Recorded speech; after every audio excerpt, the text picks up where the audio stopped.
Welcome, capital raisers. Jeremiah Boucher went down pretty hard in the crash, but he bounced back strongly and he adapted to new asset classes and got into fund creation. Are you guys ready to raise? Shout out to Invest Next, our portal of choice in the Family Office Club, which is the largest association in the capital raising industry with over 3,000 ultra wealthy investors globally. Get a massive $2,000 discount on memberships by messaging me on LinkedIn or mention the Capital Raiser Show when you talk to familyoffices.com. With that, it's Capital Raiser Show episode 296, and it starts now.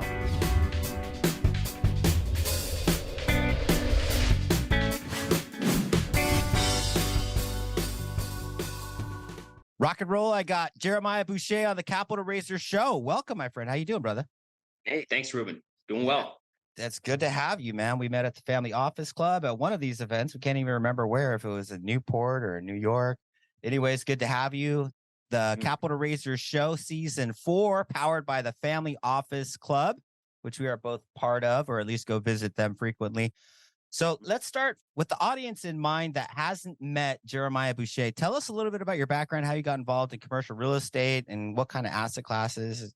How'd you get involved with all of this? So, Ruben, I'm the just entrepreneur, I guess, capital raise, alternative commercial real estate investor, and we're bootstrapping it all the way. So, got into single family house investing in 2001, 2002, and rode that wave in Vegas. And that's where I'm based out of, and then lost it all, like I'm sure some of your friends did. And I know we talked about investing in the past here in the Southwest. That really wiped me out. But in the meantime, in 2007, 2008, I knew when everybody was a realtor, I didn't want to be one. I didn't like it. I didn't like the residential game, and I knew I had to do something different. So my advantage or my niche was I really dug myself into manufactured housing. I bought some cheesy course online. I just learned it. I called the guys that taught it. I figured it out, and then I said, you know what can I do to add value? And they said, go out there and go find deals. So I was in my early or mid 20s, and I went out there and just hustled and sourced about 100 deals over the next decade, and then was able to take all my fees, take the equity, and roll it into my own company, and then was able to start running my own syndications, and in turn evolving into self-storage assets, a little bit of industrial and mobile home parks, and just trying to ride the wave of being in front of the curve where I'm going to anticipate where the new, I guess, inefficient market is in real estate, be in it, maximize value, improve the assets, sell them or roll them all up into a bigger portfolio, and then ideally keep riding that train. And if it's time to pivot, then I pivot. And that's when I went into self-storage 6, 7 years ago. And right now, that's my main focus, is kind of aggregating storage up and working to sell it to a big public REIT. I've heard some rumblings in the industry that self-storage is getting a little bit more challenging. I think everything is getting a little bit more challenging. So people are kind of diversifying into new asset classes. What are you experiencing in self-storage right now? Yeah, and I read the REITs, the reports, their quarterly earnings, and watch their calls. There was 20% year over year revenue growth for 2 years during COVID. And being in real estate, that's just not sustainable. 40% revenue growth in 2 years is insane. So now it's reverting back to the mean. It's getting back to the normal 3, 4, 5% revenue growth, 3% NOI growth. That's it. It's just getting back to just a consistent, stable, normal industry. So it's funny how Wall Street works, and I guess in terms how sensationalist media works, where if you don't have double digit gains, everything's falling apart. It's not true. It's just not exploding, and I think it's a little more sustainable. And with the cost of debt, it's just something that you got to be very careful where you buy. You got to be a great operator. You got to add value, provide good products. It's going back to the norm. Cool. Is self-storage where you plan on staying over the next, let's say, 5 to 10 years? I think it's a 3 to 5 year play max. So what other asset classes are you thinking about getting involved with? I really like small bay industrial. I mean, we're building three Nice. different little small bay warehouses now. And in the future, I would love to be the WeWork or the co-working space of industrial. And that's my focus, is to develop the proof of concept. And we got 6 different projects in total after next year. And just getting really mastering the management, mastering the leasing, mastering just the marketing, and kind of cutting out the middleman of no broker really wants to deal with the small guy, the small tenant, the small contractor, the small paint guy. And we want to make sure we can serve those guys. And we feel it's a really good asset class to continue to raise rents over time with inflation, hurting everybody. So give us a SWOT analysis on that asset class: strengths, weaknesses, oppositions, and threats. What's really good? What's going to be challenging for you to get into that space? The strengths are the WALT, weighted average lease term, shorter lease term, so you can increase your rents. That's a positive. Second is there's low supply. So there's high demand, low supply. I think it's still 60 to 70% of all employees are employed by small businesses, and that's not going away in our entrepreneurship culture, and they need a place to go. I think also low capex. So there's very low capital expenditures if you build or own the right type of warehouse product. And I think some of the negatives are going to be challenging to operate and scale, where you're going to have defaults, you're going to have tenants that create a mess. Either you better protect yourself environmentally. There might be some changes in insurance laws, especially if you're down south with all the storms. So you're just going to have to be more savvy operator and make sure you develop something or pivot to what you're offering the customer in terms of smaller or bigger spaces, and then you'll be able to ride it out. But yeah, it's more hands on for sure. So walk me through the evolution of the timeline that you've been involved. You started with single family and then you went to what and then what and then what and to today. I wrote a book for the plug. It's Finding Your Edge: How to Win at the Game of Commercial Real Estate. So I just talked to my about my story, and Audible's coming out here in a week or so. I did it Nice. all myself. Yeah, yeah. So I'm glad I got that done. It really was single family from '01 to '07. That was when the crash in '08. But I was in mobile home parks from '08 to today. But 15, 16, when I broke off on my own, then I did my small syndications from 15 to 18, did a few storage deals, learned a proof of concept, and then in 2019 started to roll up the funds. That's where I started to develop my first fund. It was a smaller fund at $15 million, just a fixed fund for 1 year capital raise, 2 year deployment. And then we went out there and bought, it was something like $40 million in assets. And I had just had a big win on that, where we sold an 8 pack of mobile home parks in Pittsburgh, made a nice $8 million profit for the fund in over just 3 years. So that was a big win to get an exit done right now.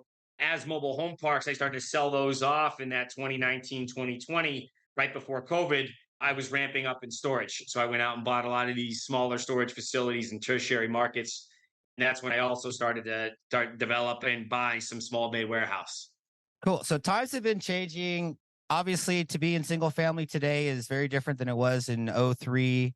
Possibly there are some similarities, but for guys that are listening in or ladies out there doing flips or starting in small multifamily or scaling into syndication, like if you could go back, what advice would you give to them or to your earlier self as you're kind of expanding and evolving as a commercial real estate investor? It really speaks to the title of my book: Find Your Edge. Find that competitive angle that you have. And you got to be doing something better than someone else or have something unique. If you speak another language, focus on those customers if you're going to raise capital from them or for your customers or tenants. For us now with Small Bay, our angle is skip the middleman. Go out there and go directly on social media, market the small businesses geographically around your sites. Make it an easy process. Don't convolute it where there's a massive lease and it's really confusing for your customer. Make it easier. That's not the industry for industrial. That's just not how it works. And with self storage, it was remotely manage the facilities. We don't need a manager in every single facility. And we can buy facilities that are out of urban markets or core markets. So I would tell someone, just you got to have some competitive angle. If you buy land and flip it, make sure you know how to at least find people that are motivated to sell land, or there's some angle where you can analyze land quickly, where you know where there's wetlands or topography or issues with setbacks. So I think you just find your edge, and then you're going to be able to scale on that, and don't delude yourself that you can just be like everybody else and you're going to win. So what about pivoting, adapting, and evolving? Because I've seen a lot of guys. I was back around in the '06, '07, '08 days. I saw guys that were doing wholesaling and they had to switch to new markets because there was a lot of competition. And then they got into different asset classes and moved into different markets. What can the aspiring commercial real estate syndicator expect in terms of like, hey, am I just going to stay in multifamily for the next 10 years? Or do you think that they're up for a rude awakening and they're going to have to be able to be ready to change? Well, I would say, yeah, you better be ready to change. It's a good question. The way I framed it in my mind is, are you asset specific or are you region specific, or do you just bounce to both? And that to me, I started out as being asset specific, where I went and bought mobile home parks all over the country, where I just looked at pretty much a homogenous asset class. It was a box. It was not a pretty box. but it was a land lease community with a box on it. And I went out there and made some mistakes and had a lot of big wins too. So I would say it's got to be tailored to the individual's resources and what their predispositions or their nature is. Like, what do you want to get yourself into? There's so many angles with investment. But I would say at this time for me, I would be more region specific. I think more than ever in tough markets, and you live through the rough markets, you really got to understand your region. And I always say real estate is a market within a market. So even if you see self storage is not doing well, or office is not doing well, or warehouse, it is in some market. So you better know your market first, and then you better be able to deliver on the product that's going to serve that market. And you might not be able to scale as fast, but I think you're going to protect the downside a lot more. So master your market, and then have, I wouldn't go more than 2 or 3 asset classes. I think it gets very difficult to scale on that. And that's where I would focus my energy on someone that's scaling up. Okay, what about the evolution of your capital raising? How was it in the early days? What have you learned along the way? What kind of advice would you give to a younger Jeremiah about what they need to be doing or what you need to be doing in order to scale at your capital raise? I think it takes time. You got to be patient. For me, I'm not like some of the guys I've seen recently scale so quickly with apartment and multifamily investing. For me, it was just one syndication at a time, one partnership at a time. In the beginning, it was a 50-50 split, and I just gave my partners preferred returns, and they got all the profits until we paid them back. But what I made sure I did is I made sure I had a lot of skin in the game, and I was really hands on with the operations. This is just me, and I wasn't very comfortable raising capital for the first few years because I didn't want to lose people's money, and I wasn't really raised to raise money from other people with my parents. So for me, I had to make sure that I was a good steward of the money. So what I had to do is, one, I made sure I had my house on the line. I had my credit on the line, my own money on the line, and I made sure that my time and energy was focused on those investments. So my advice to the young guy is build a track record. Don't be so concerned about so much so fast. Get 2, 3, 4 projects under your belt. Make sure you understand how the models work and how your partners are going to get paid, and you deliver them results. And then you understand the business model, and can you really scale that? There's no sense of scaling a fund where I see some crazy guys go out there and they're raising funds, but where's the true business model? I mean, that you're not raising funds to get money. You're getting assets. You're raising funds to go run a business and get investor returns. So master the asset class in the business, and then scale up if you're going to really go hard in this business. What's the future of your capital raising look like? Are there any new things that you're trying to integrate and implement into your business right now as you're scaling? I've had to sacrifice the GP side of things, or the carry, or the sponsor's interest, meaning it's getting smaller and smaller because I want to scale and I want to target larger family offices, larger investors, larger institutions. For me, it's offering tiers of shares. Anyone that invests over $5 million gets a 80/20 with a 9 pref. Anyone over $1 million gets a 80/20 with an 8 pref. And then it scales down from there. So creating classes of shares with aggregated groups or with larger investors, that was an evolution for me. And the other evolution is trying to be a little more conservative on the returns, because as I've scaled, it's so hard to find great deals in volume and continue to find juicy margins on those deals, because you're just trying to do it with scale and with such an overhead to deliver. It's easier with one or two or a handful of assets. You can find those deals a year, but trying to find 20 of them is tough. And those are projected returns on 506Cs that you're talking about? Correct. Yeah, I do the I always, accredited. I always got to give that disclaimer in case there's a Oh, regulator listening in. I know that we got probably a little bit more intense scrutiny than the regular multifamily or other commercial show, because we're talking about raising capital, so we want to stay compliant.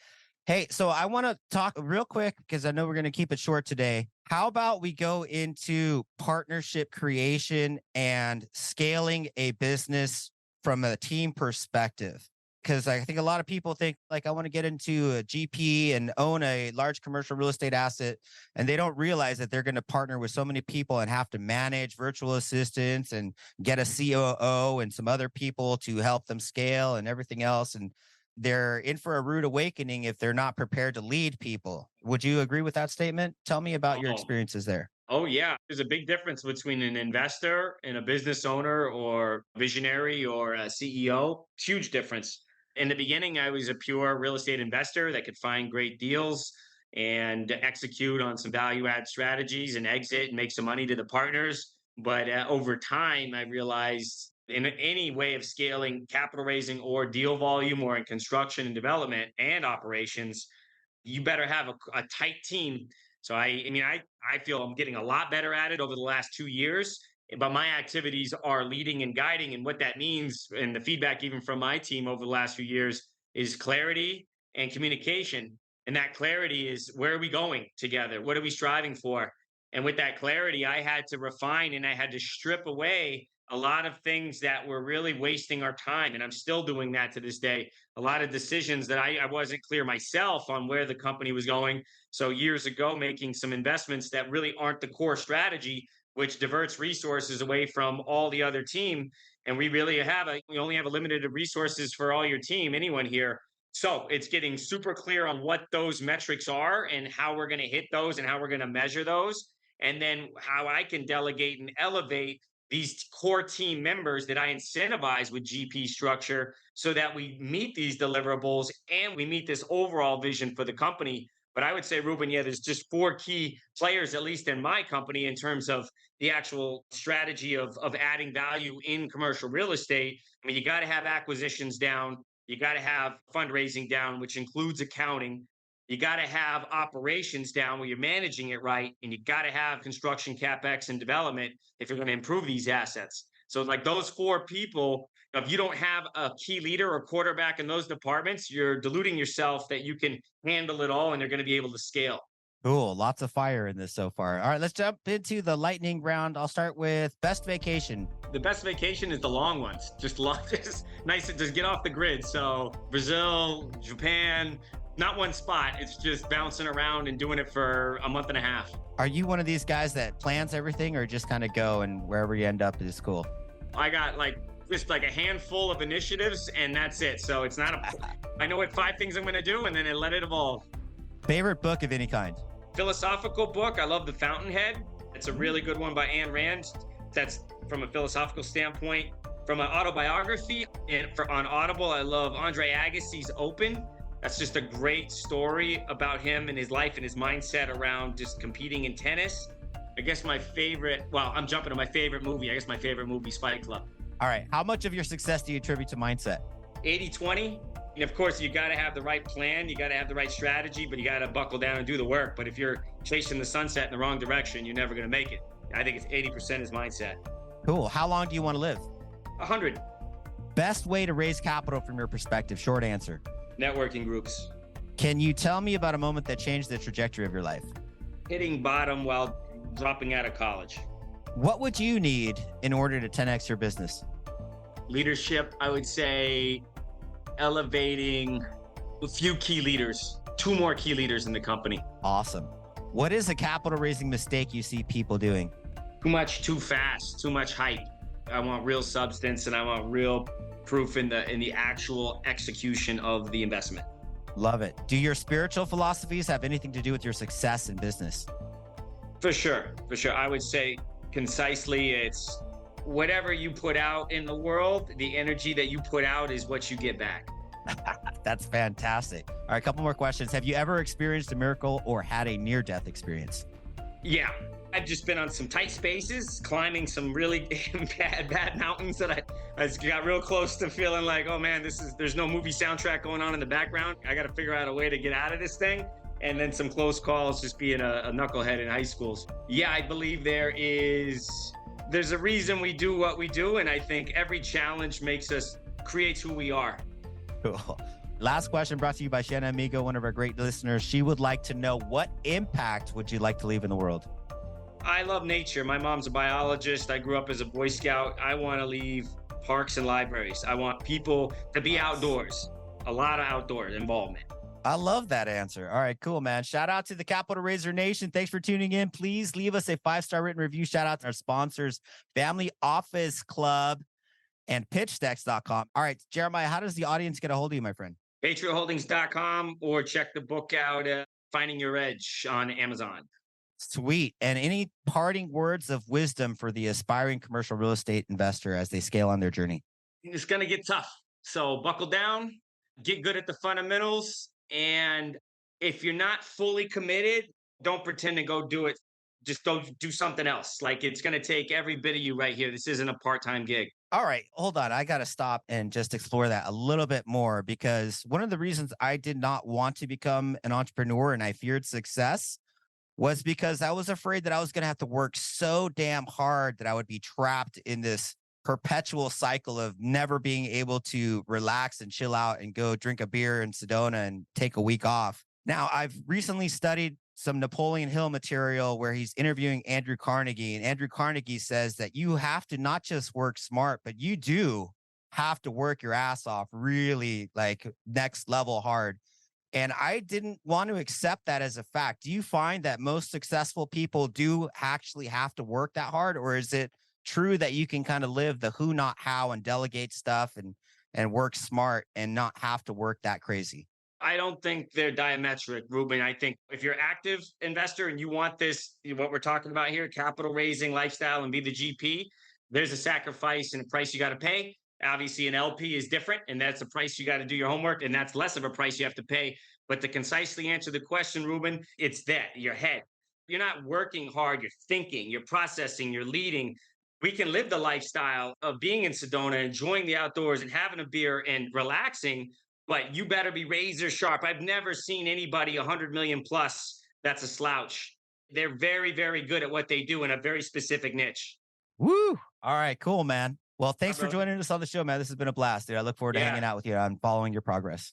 I appreciate that. Appreciate the platform, buddy. You bet, brother.